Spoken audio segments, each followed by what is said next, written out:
എമ്പുരാനിൽ ഇപ്പോൾ നടക്കുന്ന അണിയറ കഥകൾ ഒരു തിരക്കഥയാക്കിയാൽ ഒരുപക്ഷെ നമ്മുടെ എമ്പുരാനേക്കാളും കളക്ഷൻ നേടാൻ സാധിക്കുമെന്നാണ് എൻ്റെ ഉത്തമമായ ബോധ്യം.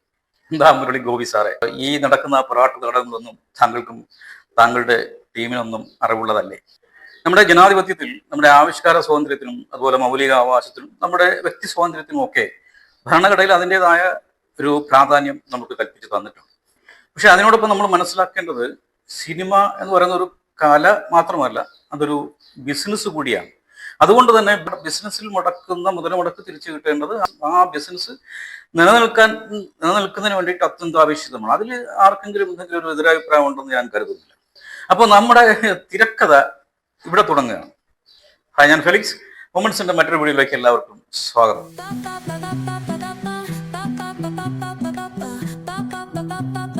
ഞാൻ എപ്പോഴും പറയുന്നതാണ്, എൻ്റെ വീഡിയോ നിങ്ങൾ കാണണം, സപ്പോർട്ട് ചെയ്യണം, സബ്സ്ക്രൈബ് ചെയ്യണം, ഷെയർ ചെയ്യണം, ലൈക്ക് ചെയ്യണം എന്നൊക്കെ. അതാരും മറക്കരുത് പ്ലീസ്. നമ്മുടെ എമ്പുരാൻ ഇവിടെ റിലീസാവുന്നു. പിന്നെ നമുക്ക് അറിയാമല്ലോ അതിൻ്റെ പിന്നാമ്പുറത്ത് പിന്നെ നടന്നിട്ടുള്ള പുകിലുകൾ എന്തൊക്കെയാണെന്നൊക്കെ. അതായത് നമ്മുടെ BJP അണികൾ പറയുന്നു നമ്മൾ സിനിമ ബഹിഷ്കരിക്കുമെന്ന് BJP പറഞ്ഞത് എന്താണ് കാരണമെന്നത് അവരോട് തന്നെ ചോദിക്കണം. അതല്ലെങ്കിൽ എമ്പുരാന്റെ നായകനായ നമ്മുടെ മോഹൻലാലിനോട് തന്നെ ചോദിക്കണം. BJPക്കാർ ബഹിഷ്കരിച്ചാൽ ഈ എമ്പുരാന്റെ മുതൽമുടക്ക് തിരിച്ചു കിട്ടാൻ ബുദ്ധിമുട്ടാണെന്ന് അറിഞ്ഞുകൂടാത്ത ആളല്ലല്ലോ നമ്മുടെ മോഹൻലാൽ. അതുകൊണ്ട് തന്നെ എമ്പുരാൻ ടീമിന് വേണ്ടി നിരുപാധികം മാപ്പ്. അതോടുകൂടി എമ്പുരാന്റെ മുന്നിൽ ഗോഹി വിളിച്ചവർക്ക് തൃപ്തിയായി. അതുമാത്രം പോരല്ലോ. അതായത് ഒരു 300-350 കോടി കളക്ഷൻ കിട്ടിയില്ലെങ്കിൽ എമ്പുരാൻ പ്രശ്നത്തിലാകും എന്നാണ് ഈ പിന്നാമ്പുറ കഥകളൊക്കെ. അപ്പോൾ ഇതിന്റെ ഒരു രണ്ടാം ഘട്ടം ഇപ്പൊ ഇവിടെ തുടങ്ങുകയാണ്. അതായത് ഈ മാപ്പന്റെ പാട്ടി പറയും എന്ന് നമ്മുടെ script writer Murali Gopi sir, അദ്ദേഹത്തിന്റെ ഒരു പ്രസ്താവനയായി ഞാൻ കണ്ടില്ല. പക്ഷെ അദ്ദേഹം അഭിമുഖം കൊടുത്ത ചില വീഡിയോസിന്റെയൊക്കെ ഒരു തമ്മിൽ ആ രീതിയിലൊക്കെ ആയിരുന്നു. അതിനുശേഷം നമ്മുടെ ഡയറക്ടർ പൃഥ്വിരാജ് പറയുകയാണ്, അങ്ങനെ മാപ്പ് പറയേണ്ട ആവശ്യമുണ്ടെന്ന് ഞാൻ കരുതുന്നില്ല. അങ്ങനെ ഇടയാൻ സാധ്യത ഉണ്ടായിരുന്ന BJP ഇതര കക്ഷികൾക്കൊക്കെ തൃപ്തിയായി എന്ന് വേണം കരുതാൻ. അതായത് നമ്മുടെ ഈ എമ്പുരാനെ കുറിച്ചുള്ള കളക്ഷൻ കഥകളൊക്കെ കേൾക്കുമ്പോൾ നമുക്ക് അങ്ങനെ കരുതാനേ കഴിയും. കാരണം 200 കോടി ക്ലബിലൊക്കെ ഇടം പിടിച്ചു കഴിഞ്ഞു എന്നാണ് ഒരു 3-4 ദിവസത്തിന് മുമ്പുള്ള റിപ്പോർട്ട്. ഈ 200 കോടിയല്ല, 500 കോടി ക്ലബ്ബ് അങ്ങനെ ഒരു ക്ലബ്ബ് ഉണ്ടെങ്കിൽ അതിലുമൊക്കെ ഇടം പിടിക്കട്ടെ. നമ്മുടെ ആവിഷ്കാര സ്വാതന്ത്ര്യവും നമ്മുടെ മൗലിക അവകാശവും നമ്മുടെ വ്യക്തി സ്വാതന്ത്ര്യമെല്ലാം ഈ ബിസിനസ്സിന് മുമ്പിൽ, ഈ കച്ചവടത്തിന് മുമ്പിൽ വഴിമാറി നടക്കട്ടെ. ഇനിയിപ്പോൾ ഇന്റർവെലാണ്, നമുക്കൊന്ന് വാഷ്റൂമിലൊക്കെ പോയി തിരിച്ചു വന്നിട്ട് തുടങ്ങാം. ഇന്റർവെലിന് ശേഷം എന്ന് പറയുമ്പോൾ ചിട്ടിക്കമ്പനി രാജാവായ നമ്മുടെ ഗോപാലൻ സാറിന്റെ ഓഫീസുകളിലൊക്കെ നമ്മുടെ EDയുടെ റെയ്ഡ്. ഈ ഗോപാലൻ ആരാണെന്ന് പ്രത്യേകം പറയേണ്ട ആവശ്യമുണ്ടെന്ന് എനിക്ക് തോന്നുന്നില്ല. അദ്ദേഹമാണ് ഇതിന്റെ ഈ എമ്പുരാന്റെ പ്രധാന ഒരു നിർമ്മാതാവ്. ED റെയ്ഡ് നടത്താനുള്ള പ്രധാനപ്പെട്ട കാരണവും അത് തന്നെയാണെന്നാണ് ഞാൻ കരുതുന്നത്. പക്ഷേ ഇതിന്റെ ഇങ്ങനെ ഒരു റെയ്ഡ് വരാനുള്ള പ്രധാനപ്പെട്ട കാരണം തീർച്ചയായിട്ടും നമ്മുടെ ഇതിലെ കഥാനായകനായ മോഹൻലാലിന്റെ മാപ്പ് പറച്ചിലാണ്. നായകൻ എന്ന് പറഞ്ഞ ആരാണ്? മലയാളികൾ ആരാധനയോട് മാത്രം കാണുന്ന, അല്ലെങ്കിൽ മലയാളികളുടെ മനസ്സിൽ നിറഞ്ഞു നിൽക്കുന്ന ഈ രാജ്യത്തിന്റെ ഒരു ഫെയിമായ മോഹൻലാലാണ് പറയുന്നത്. ഈ സിനിമയിൽ നിങ്ങൾക്ക് എന്തെങ്കിലും വിഷമമുണ്ടാക്കുന്ന തരത്തിൽ എന്തെങ്കിലും വന്നിട്ടുണ്ടെങ്കിൽ അത് എനിക്കും എൻ്റെ ടീമിനും വേണ്ടി, അതായത് എമ്പുരാന്റെ ടീമിനും വേണ്ടി ഞാൻ നിങ്ങളോട് മാപ്പ് ചോദിക്കുന്നു എന്ന് പറയുന്നത് മോഹൻലാലാണ്.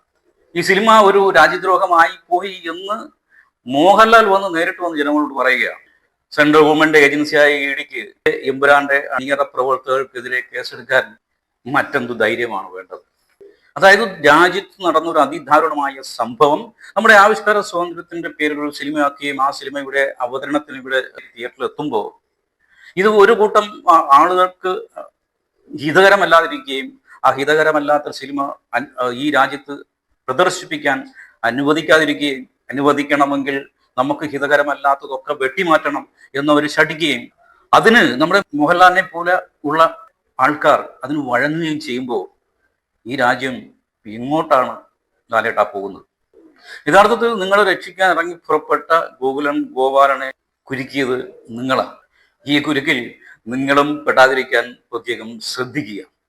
കാരണം മറ്റൊന്നല്ല, നമുക്കൊരു വീഡിയോ കാണാം. ആ വീഡിയോ കാണുമ്പോൾ ഞാൻ ഈ പറഞ്ഞത് എന്തുകൊണ്ടാണെന്ന് നിങ്ങൾക്ക് മനസ്സിലാവും. രാജ്യദ്രോഹപരമായിട്ടുള്ള കാര്യങ്ങളുണ്ട് എന്നുള്ളത് ഞാൻ ഇപ്പോഴും പറയുന്നു, അപ്പോഴും പറയുന്നു.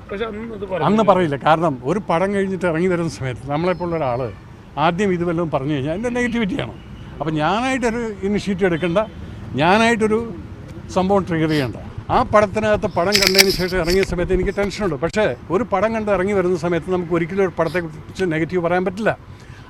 അതുപോലെ തന്നെ അതിനകത്ത് ക്രൈസ്തവർക്ക് എഗൻസ്റ്റ് എന്നുള്ളതല്ല, സത്യാവസ്ഥകളെ മറച്ചു പിടിച്ചുകൊണ്ട് പലതും പകുതിക്ക് കൊണ്ടുവന്നിട്ട് ഒരു ഫ്രിക്ഷൻ ഉണ്ടാക്കിയതല്ലേ. അതിൻ്റെ എല്ലാം ഇന്നിപ്പോൾ ജനങ്ങളെ ഇളകിയിട്ട് സംസാരിക്കുന്നു. അതുണ്ട്, രാജ്യവിരുദ്ധതയുണ്ട്. ഉണ്ട്. കാരണം എന്താണെന്ന് വെച്ചാൽ നിങ്ങൾ സത്യത്തെ മറച്ചു വെച്ചു. ഗോത്ര എന്ന് പറയുന്നത് എന്താണ്? നിങ്ങൾ ആദ്യം തൊട്ടിങ്ങനെ തുടങ്ങുക. അതില്ലാതെ നിങ്ങൾ പകുതിക്ക് വെച്ചിട്ട് മുസ്ലിങ്ങളെ പോയിട്ട് ഹിന്ദുക്കൾ കൊല്ലുന്നു എന്ന് മാത്രം കാണിച്ചു കഴിഞ്ഞാൽ ഇവിടെ മനസമാനത്ത് ജീവിക്കുകയാണ് ഹിന്ദു മുസ്ലിം. നമ്മുടെ മേജർ രവി സാർ പറഞ്ഞ ചില കാര്യങ്ങൾക്കൊക്കെ ക്രമമായി നമുക്ക് ആ വീഡിയോ കണ്ട് നമുക്ക് മറുപടി പറഞ്ഞു പോവാം. ഇദ്ദേഹം ആദ്യം പറയുന്നത് എന്താണ്? ഈ സിനിമയിൽ തീവ്രവാദമുണ്ടെന്നാണ് അദ്ദേഹം പറയുന്നത്. ഇദ്ദേഹം തീവ്രവാദമുണ്ടെന്ന് ഇദ്ദേഹത്തിന്റെ ഒരു സ്റ്റേറ്റ്മെന്റ് വന്നതുകൊണ്ടാണ് ഞാൻ പറഞ്ഞത്, ഈ എംബ്രാന്റെ ടീം അംഗങ്ങളോട് പറഞ്ഞത് നിങ്ങളും കുരുക്കിൽപ്പെടാതിരിക്കാൻ പ്രത്യേകം ശ്രദ്ധിക്കാം. മേജർ രവിയെ പോലെ ഉള്ള ഒരാള് ഈ സിനിമയിൽ രാജ്യദ്രോഹം ഉണ്ടെന്ന് പറയുമ്പോൾ തീർച്ചയായിട്ടും അതൊരു ഗുരുതരമായ ഒരു കുറ്റമാണ്. പക്ഷേ അദ്ദേഹം, നമ്മുടെ മേജർ രവി വീണ്ടും പറയുന്നത്, ഗുജറാത്തിൽ നടന്ന കലാപവുമായിട്ട് ബന്ധപ്പെട്ട് ആദ്യം നടന്ന, അതായത് ഗോദ്ര സബർമതി എക്സ്പ്രസ് നടന്ന സംഭവം മറച്ചു വെച്ചുകൊണ്ട് ഇതിന്റെ കുറച്ച് ഭാഗങ്ങൾ മാത്രമാണ് കാണിച്ചതെന്നാണ് അദ്ദേഹത്തിന്റെ ഒരു പരാതി. എന്തായാലും കഥ എങ്ങനെ എഴുതണം, എങ്ങനെ അവതരിപ്പിക്കണമെന്ന് താങ്കൾ ആരെയും പഠിപ്പിക്കേണ്ട കാര്യമല്ല. അതൊക്കെ ഓരോ വ്യക്തികളുടെയും ആവിഷ്കാര സ്വാതന്ത്ര്യത്തിന്റെ കാര്യമാണ്. താങ്കൾ ഒരു സിനിമാക്കാരനാണല്ലോ. ഗോദ്ര സബർമതി എക്സ്പ്രസ് സംഭവത്തിന്റെ തുടക്കം എങ്ങനെയാണെന്ന് വെച്ചാൽ താങ്കൾ അതൊരു സിനിമയാക്കുക, അതാണ് വേണ്ടത്. എനിക്ക് യഥാർത്ഥത്തിൽ താങ്കളോട് പറയാനുള്ളത് അതല്ല. താങ്കൾ പറഞ്ഞത് ഈ സിനിമ തീവ്രവാദമാണ്. അതുകൊണ്ട് തന്നെ ഈ സിനിമ നിരോധിക്കാത്തതാണോ, അല്ലെങ്കിൽ ഈ സിനിമയിൽ ഈ സംഭവമായിട്ട് ബന്ധപ്പെട്ട് ഇതിന്റെ ആദ്യത്തെ സംഭവം, ഈ ഗോദ്ര സൗഹൃദ എക്സ്പ്രസ് നടന്ന തീപിടുത്തവുമായിട്ട് ബന്ധപ്പെട്ടുള്ള ആദ്യം നടന്ന സംഭവം കാണിക്കാത്തതാണോ താങ്കളുടെ പ്രശ്നം? അങ്ങനെ അതുകൂടി ഉൾപ്പെടുത്തിയിരുന്നുവെങ്കിൽ താങ്കൾ ഈ പറഞ്ഞ തീവ്രവാദം എങ്ങനെ മിതവാദമാകും എന്നുകൂടി താങ്കൾ ഒന്ന് പറഞ്ഞു തരണം. നമുക്ക് അദ്ദേഹത്തിന്റെ തുടർ വീഡിയോ ഒന്ന് കേൾക്കാം. ഒന്നാമത് ഞാൻ പറയാം, ഈ ട്രോളും കാര്യങ്ങളൊന്നും ഞാൻ വായിക്കാറില്ല. എൻ്റെ ലൈവും കൊടുത്തിട്ട് ഞാനങ്ങ് പോകും. അതിൻ്റെ താഴത്ത് തെറി വിളിക്കുന്ന മുഴുവൻ ഒരു പർട്ടിക്കുലർ കാറ്റഗറിക്കാരാണെന്നുള്ളത് നമുക്കറിയാം. പക്ഷേ I'm not bothered about it. മോനെ, ബുള്ളറ്റുകളെ ഫേസ് ചെയ്തിട്ടില്ല, പിന്നെയാണ് നിങ്ങളുടെ സൈബർ അറ്റാക്ക്. ഒന്ന് പോകാൻ പറ. അദ്ദേഹത്തിന്റെ ഒരു മറ്റൊരു സ്റ്റേറ്റ്മെന്റ്, ഞാൻ വെടിയുണ്ടയെ പേടിച്ചിട്ടില്ല, പിന്നെയാണ് നിങ്ങളുടെ സൈബർ അറ്റാക്ക്. താങ്കൾ പറഞ്ഞത് ശരിയാണ് മേജർ ചേട്ടാ. നമ്മുടെ മോഹൻലാല് വെടിയുണ്ടയെ ഫേസ് ചെയ്തിട്ടില്ല, അതുകൊണ്ടായിരിക്കും ഒരു പക്ഷേ സൈബർ അറ്റാക്ക് ഭയന്ന് അദ്ദേഹം മാപ്പ് അപേക്ഷിച്ചു. തുടർന്ന് കാണാം. ആരെങ്കിലും ആൻറ്റി നാഷണൽ പ്രൊപ്പഗണ്ട നടത്തിയാൽ അല്ലെങ്കിൽ ആൻറ്റി ഗവൺമെൻറ് നടത്തിയാൽ ഞാനൊരു രാഷ്ട്രവാദിയാണ്, രാഷ്ട്രീയവാദിയല്ല. ഇന്നിപ്പോൾ എൻ്റെ മെയിൻ തിങ് എന്ന് പറഞ്ഞാൽ എൻ്റെ പാർട്ടി പ്രസിഡന്റ് ബഹുമാനപ്പെട്ട രാജീവ് ചന്ദ്രശേഖരൻ്റെ കൂടെ മുനമ്പം വരെ ഞാൻ പോകണം. അപ്പം അതുകൊണ്ട് ഇനിയൊന്ന് വിടുവോ? ഇത് കഴിഞ്ഞിട്ട് ഷൈന ഞാൻ നിനക്ക് തന്നെ ഞാനൊരു ഇൻ്റർവ്യൂ തരാം. ഈ രാഷ്ട്രീയം എന്ന് വെച്ചാൽ അത് രാഷ്ട്രത്തെ സംബന്ധിക്കുന്ന കാര്യമല്ലേ? അല്ല, സാറിനുള്ള തെണ്ണം എന്താണെന്ന് നമുക്ക് മനസ്സിലായി. ശരി സാറേ, നമ്മുടെ രാജീവ് ചന്ദ്രശേഖരൻ സാറ് താങ്കൾക്ക് വേണ്ടി വെയിറ്റ് ചെയ്യുന്നു. അതുകൊണ്ട് തൽക്കാലം താങ്കൾക്ക് വിടാം. ഇനി നമുക്ക് മറ്റൊരു വീഡിയോ കാണാം. He was talking about Empuran, a cinema which was yesterday. Does he dare to have a re-release of 51 cuts? TP Chandrasekharan. Left, right, left. Left, right, left. Do they have the guts? Does the Chief Minister of Kerala have the guts? തൃശ്ശൂരിൽ നമ്മൾ വിജയിപ്പിച്ചു വിട്ട നമ്മുടെ എമ്പുരാനെ കുറിച്ച് parliament നടത്തിയ ഒരു വാദപ്രതിവാദമാണ് ഇപ്പോൾ നമ്മൾ കണ്ടത്. TP ചന്ദ്രശേഖരനെ കുറിച്ച് എടുത്ത സിനിമ കട്ടില്ലാതെ നിങ്ങൾക്ക് റിലീസ് ചെയ്യാൻ പറ്റുമോ എന്നാണ് അദ്ദേഹം ചോദിക്കുന്നത്. അദ്ദേഹത്തെ കുറിച്ച് എന്ത് പറയാം? മേജർ രവിയുടെ മറ്റൊരു പതിപ്പാണ് അദ്ദേഹം. അദ്ദേഹത്തിന്റെ മറ്റൊരു വീഡിയോടെ നമുക്ക് കാണാം. വിശ്വ ഹിന്ദു പരിഷത്ത് പ്രവർത്തകർ നിർബന്ധിത മതപരിവർത്തനം ആരോപിച്ച് ബലമായി പോലീസ് സ്റ്റേഷനിലേക്ക് കൊണ്ടുപോയത്. വിവരമറിഞ്ഞ് പോലീസ് സ്റ്റേഷനിലെത്തിയ മലയാളി വൈദികരായ father Davis George, father T George എന്നിവരെയാണ് സ്ത്രീകളടങ്ങുന്ന സംഘം പോലീസ് ഉദ്യോഗസ്ഥരുടെ മുന്നിലിട്ട് മർദ്ദിച്ചത്. അതായത് നമ്മുടെ അച്ഛന്മാരെ പോലീസ് കൂട്ടത്തിന്റെ നടുവിലിട്ട് വിശ്വഹിന്ദു പരിഷത്തിന്റെ ആൾക്കാർ തല്ലുന്നതാണ് നമ്മളിപ്പോൾ കണ്ടത്. യഥാർത്ഥത്തിൽ രാജ്യത്ത് ഇങ്ങനെ എന്തുകൊണ്ട് സംഭവിക്കുന്നു എന്ന് ഉള്ളതിന്റെ മറുപടി പറയേണ്ടത് ഈ എമ്പുരാൻ സിനിമ തീവ്രവാദമാണെന്ന് പറഞ്ഞ് കത്രി വയ്ക്കാൻ നടക്കുന്ന നമ്മുടെ മേജർ രവിയും ഈ സുരേഷ് ഗോപിയെ പോലെയുള്ള ആൾക്കാരുമാണ് ഇതിന് മറുപടി പറയേണ്ടത്. എന്തായാലും മേജർ രവിയെ കാണുമ്പോൾ നമുക്ക് ചോദിക്കാം. ഇപ്പൊ സുരേഷ് ഗോപിയെ കണ്ടതുകൊണ്ട് മാത്രം നമുക്ക് ഇതിനെക്കുറിച്ച് അദ്ദേഹത്തോട് നമുക്കൊന്ന് ചോദിക്കാം. ഇതാണ് കുത്തിത്തിരിപ്പ്. എല്ലായിടത്തുമുള്ള പ്രശ്നങ്ങളാണ്. എന്താ പാലാ ബിഷപ്പിനെ കുത്തിക്കൊല്ലാൻ തീരുമാനിച്ചില്ലേ? പാലാ ബിഷപ്പിനെ പിടിച്ച് അകത്തിടാൻ തീരുമാനിച്ചില്ലേ? ആ അപ്പൊ ഇത് അങ്ങോട്ടും ഇങ്ങോട്ടും എല്ലാം നടന്നുകൊണ്ടിരിക്കും. എന്തോ നിങ്ങൾ ആരാ? നിങ്ങൾ ആരാണ്? നിങ്ങൾ ആരോടാ ചോദിക്കുന്നത്? വളരെ സൂക്ഷിച്ച് സംസാരിക്കണം. മാധ്യമാരാ? ഇവിടുത്തെ ജനങ്ങളാണ് വലുത്. Please be careful, be careful. ഏതാ ചാനൽ ഏതാ? നമ്മുടെ എം പി എന്തിനും ഏതിനും അദ്ദേഹം ഇങ്ങനെ കൈ ചൂണ്ടി സംസാരിക്കും. അദ്ദേഹം നമ്മൾ പാർലമെന്റിൽ നടത്തിയ പ്രതിഷേധത്തിന് മുമ്പും അങ്ങനെ നിങ്ങൾ കണ്ടതാണ്. ഇങ്ങനെ തിരഞ്ഞെടുക്കപ്പെട്ടിരിക്കുന്ന ജനപ്രതിനിധികളുടെ മുമ്പിൽ അദ്ദേഹം ഇങ്ങനെ കൈ ചൂണ്ടിട്ട് ഇങ്ങനെ താക്കീത് കൊടുക്കുന്ന പോലെയൊക്കെയാണ് അദ്ദേഹം സംസാരിക്കുന്നത്. അതായത് അച്ഛന്മാരെ തല്ലിയത് പകരത്തിന് പകരമാണെന്നാണ് നമ്മുടെ ഈ എം പി പറഞ്ഞത്. അതായത് രാജ്യത്ത് നടന്ന ഒരു അരുതാത്തൊരു സംഭവത്തെ കുറിച്ച് ഉത്തരവാദിത്തപ്പെട്ട മാധ്യമ പ്രവർത്തകർ ചോദിക്കുമ്പോൾ അത് വളരെ ഉത്തരവാദിത്തത്തോടുകൂടി ഉത്തരം പറയേണ്ട ഒരു എം പി പറയുകയാണ് അത് പകരത്തിന് പകരമാണ്.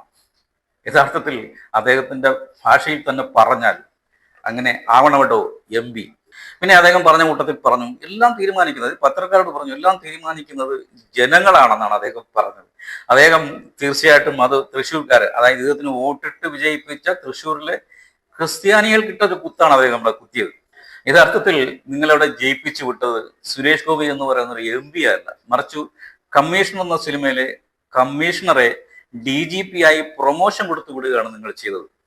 അദ്ദേഹത്തിന്റെ എവിടെയും ആരോടുമുള്ള അദ്ദേഹത്തിന്റെ സംസാരവും അദ്ദേഹത്തിന്റെ ഒരു ബോഡി ലാംഗ്വേജും ഒക്കെ ഇപ്പോഴും അത്തരത്തിലാണ്. കമ്മീഷണറുടെ കുപ്പായം എവിടെയെങ്കിലും ഊരി വെച്ചിട്ടുണ്ടെങ്കിൽ അത് കളയേണ്ട സാറേ, തീർച്ചയായിട്ടും അത് ആവശ്യം വരും. കാരണം കേരളത്തിലെ ജനങ്ങൾ അത്ര വിഡ്ഢികളല്ല എന്ന് മാത്രം അറിയുക. മറ്റൊരു വീഡിയോയുമായി വീണ്ടും കാണാം. Good bye.